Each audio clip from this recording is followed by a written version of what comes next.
welcome to A Fitter You. Thank you for tuning in. And today we're going to be talking about squat therapy. We have a couple of trainer tips here. I am Dan the Man here, joined by my lovely assistant for the day, the lovely Shannon Devereaux. Alright, so we're going to be going through a couple of ways to help prep your body for a heavy squat session, or just a lot of high repetition squats in general. Alright, so first and foremost, we're going to talk about the squat. Arguably one of the most fundamental movements that all human beings should be able to do. Alright? What it basically involves is we're talking about a flexion of the hips as well as the knees into an extension of the hips into the knees. Alright? Now everybody's range of motion is a little bit different. These tips and drills that we're going to go over today are going to help loosen up those hips, loosen up those tissues that surround the joints of the hips and the knees. Alright? So first things first, we're going to talk about the squat and full range of motion. Shannon's going to drop into a squat. So she's going to align her feet. First things first, we're going to start from the bottom and then work up to the top. They're going to be about shoulder width apart. So she's going to widen up just a bit. Beautiful. Now the toes, the feet themselves, are going to face forward.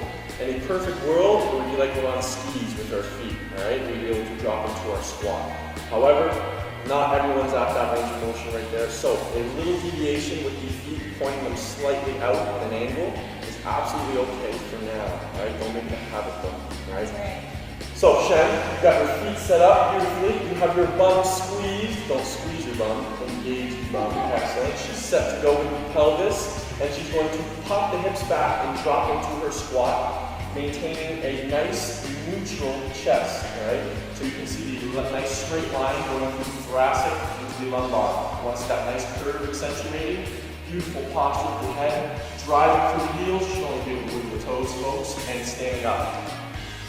Excellent. Perfect squat. Full flexion expressed to full extension. Lovely job. That is a squat. Now, if you have that in the bag, you don't have to worry too much about your range of motion. Just making sure you keep that range of motion. However, due to circumstances, with movements we do, workouts we do, we get tight. It occasionally happens. So one of the ways we can help rehab that is a lovely dynamic exercise that we do in warm-up. A little hip opener, alright? So as you will, Shen, can you approach a plank position for us? Thank you. You're going to start a plank. Beautiful. And you're going to extend the hips up into a downward dog or an upside down V, if you were, alright? So Shen's in a nice, lovely upside down V position, pushing the chest away. As she comes forward, back into plank, she's going to step one leg up. Doesn't matter which one. Beautiful. We call this a runner's lunge position. You're just opening up the hip flexors and all of the connective tissue associated with the squat when we're closing up that hip joint. Beautiful. You're going to step that foot back, please, and come back up into your downward dog. Beautiful.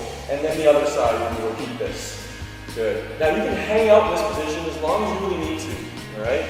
I like to hold for about 5 seconds if it's more of a warm-up exercise. If you're focusing on more of a cool-down or more of a mobility session, you might want to hold it for maybe a minute or two. Soft tissue itself doesn't begin to change until around the 2-minute mark, depending on what literature you read. So holding that stretch for a nice period of time will really help mobilize, open up that hip joint. And show us a couple more, Shen, at your own pace. We're going to go about 3 seconds hold here, a little bit quicker. Good, stepping forward. And breath. While we're here, we're going to talk about the breathing component of this. Using your breath, controlling your breath, not only allows the muscles themselves to open up and relax, but allows everything to kind of come to culmination. Breathing, coordination. It will impact your workout greatly. Good, Shen. Finish up nice and easy. You can make your way to standing. Always nice and controlled coming out of the movement. Beautiful. So, one beautiful dynamic movement I love to incorporate in warm-ups whenever I have a nice squat session coming in. You can add a little bit of a hip opener with that by pushing that knee out. Alright, trying to keep the feet flat on the ground when you're doing those lunges. Don't let the foot invert when coming to that position. Keep the ankles secure. Alright? That is your hip opener stretch with A Fitter You. Squat happy, squat heavy, folks.